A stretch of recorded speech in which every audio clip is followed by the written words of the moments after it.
Hello students, हम लोग chapter पढ़ रहे हैं स्वास्थ्य एवं रोग यानी हेल्थ एंड डिजीज। और आज की क्लास में हम लोग एक संक्रामक रोग रेबीज के बारे में बात करने वाले हैं। रेबीज ये कुत्तों के काटने से फैलने वाला एक संक्रामक रोग है। देखिए, अब अगर कहोगे कि सर सिर्फ कुत्तों के काटने से ये फैलता है, नहीं, ये बंदरों के साथ या कई प्रकार के जानवर हैं, गिलहरी है, इन सब के कारण भी फैलने वाला ये संक्रामक रोग हो सकता है। लेकिन वो सब तो काटने नहीं आते हैं, आपके आसपास में आपके साथ में कुत्ते ही रहते हैं, तो इन्हीं के कारण है ना जी, कह सकते हैं कि इन्हीं के कारण फैलने वाला ये संक्रामक रोग है ना। बिल्लियों के, बंदरों के, गिदड़ के, गिलहरी के, इन सब के काटने से फैलेगा। ये इसके जो वायरस है वो उनमें भी पाए जाते हैं।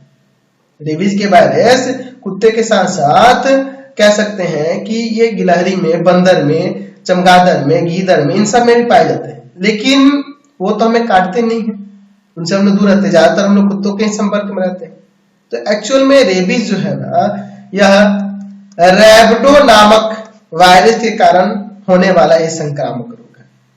ठीक है, इसका संक्रमण तीव्र होता है, बहुत तेजी से होता है। कभी कभी यही होता है कि रैबिडो वायरस जब किसी व्यक्ति के शरीर में प्रवेश करता है तो देखोगे एक आध दिन में ही उसकी मृत्यु हो जाती है, इतना ये खतरनाक है। एक्चुअल में होता क्या है कि जब कोई संक्रमित कुत्ता किसी मनुष्य को काटता है तो एक्चुअल में उसके शरीर पे ये वायरस होते हैं, उसके लार में, है ना, उस कुत्ते के लार में होते हैं। वह लार से कहाँ चले जाते हैं, उस व्यक्ति को जब काटेगा तो उसके व्यक्ति को जब काटता है तो उसके शरीर में प्रवेश करेंगे और वहां से वह प्रवेश करके वो रक्त में पहुंच जाता है और रक्त परिसंचरण के द्वारा मस्तिष्क तक पहुंचते हैं। और जब मस्तिष्क में जाएंगे तो आप अपनी संख्या में वृद्धि करते हैं प्रजनन करके, और जब ये संख्या में वृद्धि कर देंगे तो मस्तिष्क के ऊतकों को भी प्रभावित करता है। जाहिर सी बात है, जब मस्तिष्क के ऊतक को प्रभावित करेंगे तो आदमी पागल हो जाएगा, बौखला जाएगा, है ना। तो इसके लक्षण भी अगर हम लोग बात करें तो सिर दर्द होना, हल्का बुखार होना, गर्दन में दर्द, है ना जी, मुंह से लार टपकना, कुत्ते जैसे लक्षण हो जाएंगे। वो इंसान पागल भी हो जाता है, वो मनुष्य जो होता है वह मतलब किसी और को काटने भी लगेगा, ऐसे मतलब उसके मस्तिष्क में सारा कुछ गड़बड़ हो जाता है, उसके मस्तिष्क के ऊतक जो होते हैं प्रभावित हो जाएंगे, तो जाहिर सी बात है उसमें लक्षण पागलों वाले आ जाएंगे। तो जब कुत्ता कोई संक्रमित होता है तो उसमें आप दो तरह से ले सकते हैं। कुछ ऐसे भी कुत्ते होते हैं जब जिनमें संक्रमण होगा तो वो संक्रमित कुत्ते क्या होते हैं, बहुत ज्यादा क्रोधित हो जाते हैं, बहुत ज्यादा गुस्से हो जाते हैं। उनका देखना एकदम मुंह वो हाँफने लगेंगे और दांत एकदम, जैसे इस कुत्ते का देखो एकदम दांत दिख रहा है, एकदम पागल की तरह दिख रहा है ना। ये इधर उधर भागने लगेंगे, बिना मतलब के लोगों को दौड़ाकर काटने लगेंगे, है ना जी। बिना बेकार चीज, मतलब कुछ लकड़ी उकड़ी कुछ भी ये खाने लगेंगे, बिना खाने वाली चीज ये खाने लगेंगे, है ना जी। और इससे आचरण से तो आपको पता चला कि वो कुत्ता पगलाएगा। लेकिन कुछ ऐसे कुत्ते हैं जिनको संक्रमण होगा ना तो सुस्त रहेंगे, मौन रहेंगे, वो एकांत स्थान चाहते हैं। लेकिन अगर वही कोई परेशान करेगा उसके पास जाएगा तो उसको काट सकते हैं। ठीक है ना जी। तो आप कह सकते हैं कि ये आपको ध्यान रखना होता है कि ऐसे कुत्तों से आपको बच के रहना पड़ेगा। तो इसके बचने के लिए क्या उपाय है, तो देखो, हमें अगर हम लोग कुत्ता पाला है तो उसको भी सुई लगवाया जाता है ताकि उनके शरीर में ये जो रेबिडो वायरस हो ना पनपे, जिसके लिए उनको सुई लगवाया जाता है। तो चलिए पहले इसके बारे में लिख लेते हैं, फिर उसके बाद इसके लक्षण के बारे में देखेंगे, फिर उसके बाद इसके रोकथाम के लिए बात करेंगे। तो इसमें हम लोग यहाँ पे कह सकते हैं, क्या कह सकते हैं जी, कि रेबीज रैबिडो वायरस के कारण होने वाला एक घातक रोग है। यहां पे लिख सकते हैं कि रेबीज के वायरस साधारणतः या सामान्यतः कुत्ते के शरीर में वृद्धि एवं प्रजनन करते हैं। ठीक है, यहां पे लिख सकते हैं कि जब कोई संक्रमित कुत्ता किसी मनुष्य को काटता है तब कुत्ते के लार के साथ रेबीज के वायरस मनुष्य के शरीर में प्रवेश कर जाते हैं, ऐसे लिख देते हैं। तथा रक्त संचार के द्वारा ये वायरस मनुष्य के मस्तिष्क में पहुंच जाते हैं। यहाँ मस्तिष्क में प्रजनन कर ये अपनी संख्या में वृद्धि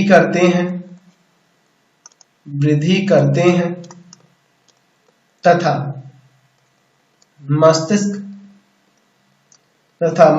के ऊतकों को प्रभावित करते।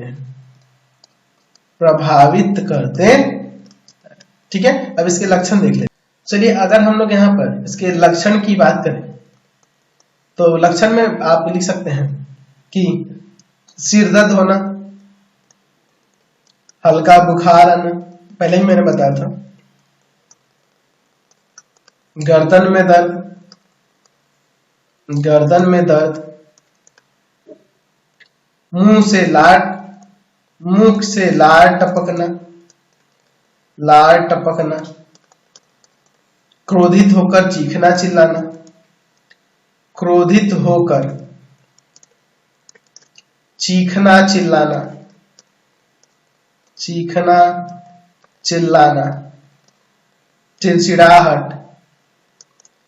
चिड़चिड़ाहट तथा कभी कभी बिल्कुल सुस्त हो जाना, ये सब इसके लक्षण हैं। ठीक है, और ये जो रोगी होता है वो रोगी को अन्य लोगों को काटने की भी प्रयास करता है। ऐसे रोगी अन्य मनुष्यों को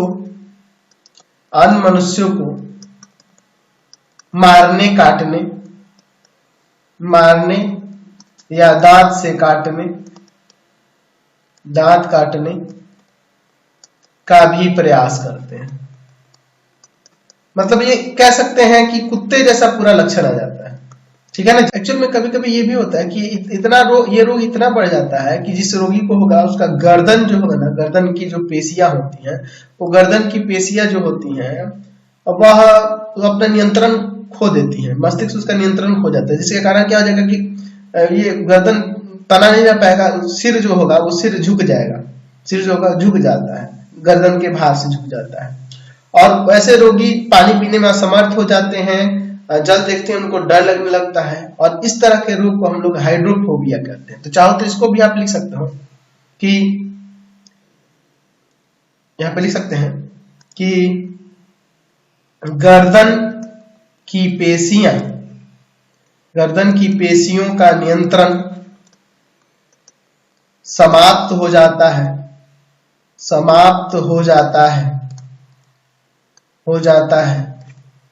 जिससे सर नीचे झुक जाता है।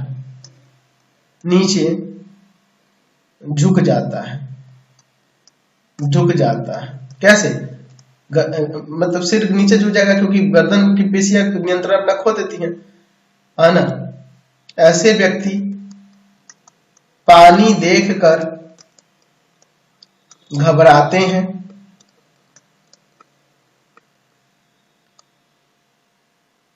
इस रोग को इस रोग को हाइड्रोफोबिया, हाइड्रोफोबिया, हाइड्रो मतलब कि जल हो गया, हाइड्रोफोबिया कहते हैं, यानी कि पानी से डर लगना, फियर लगना है जी। हाइड्रोफोबिया का मतलब यही होगा, समझ गए। अच्छा, इसके हम लोग रोकथाम के लिए क्या कर सकते हैं, इसका रोकथाम कैसे कर सकते हैं। देखिए, अगर हम लोग रोकथाम की बात करें तो पहले तो हम लोग रेबीज के वायरस से मस्तिष्क को प्रभावित होने से बचाना होगा, ठीक है ना जी। तो यहाँ पे लिख सकते हैं, पहला, रेबीज के वायरस से मस्तिष्क को प्रभावित होने से बचाना सबसे पहला काम है, क्योंकि उपचार किया जाएगा तो मस्तिष्क को प्रभावित होने से बचा जाएगा, यानी कि मस्तिष्क तक उस वायरस को ना पहुंचने दिया जाए तो अच्छा रहेगा। दूसरा, जहां काटे उस काटे गए स्थान को अच्छी तरह से धो लेंगे, अच्छी तरह से साफ कर लेंगे, साबुन से धो लेंगे, अच्छी तरह साबुन पानी से धोकर साफ कर देना चाहिए। और क्या ले सकते हैं, ठीक है। इसके लिए सुई लगती है ना, इसके बाद रोगी को एंटी रेबीज सीरम की सुई लगवानी चाहिए।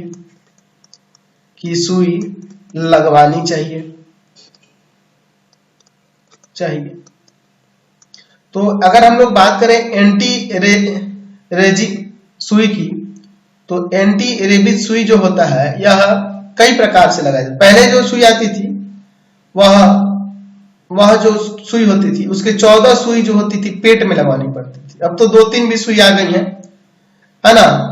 पहले अलग अलग प्रकार के, पहले 14 को सुई लगती थी, 5 सुई हुई, फिर अब जो आ गया है, अब 2 से 3 सुई है जिसको लगवाने से कह सकते हैं कि इसका चिकित्सा किया जा सकता है, उपचार किया जा सकता है। तो आज की क्लास में इतना ही रहने देते हैं, इसके बाद नेक्स्ट टॉपिक पे चलेंगे। आपको हमारे 3 चैनलों को सब्सक्राइब कर लेना होगा। पहला है pathfinder classes Chhapra,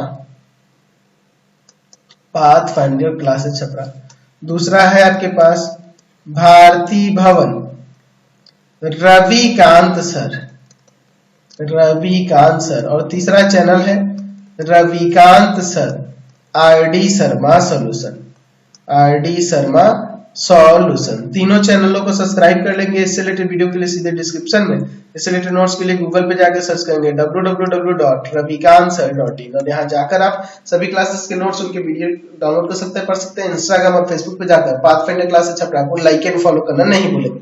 thanks for watching the video. Comment करके जरूर बताएं कि हमारे चैनल से वीडियोज आप सभी को कैसे लगते हैं। Thanks for watching.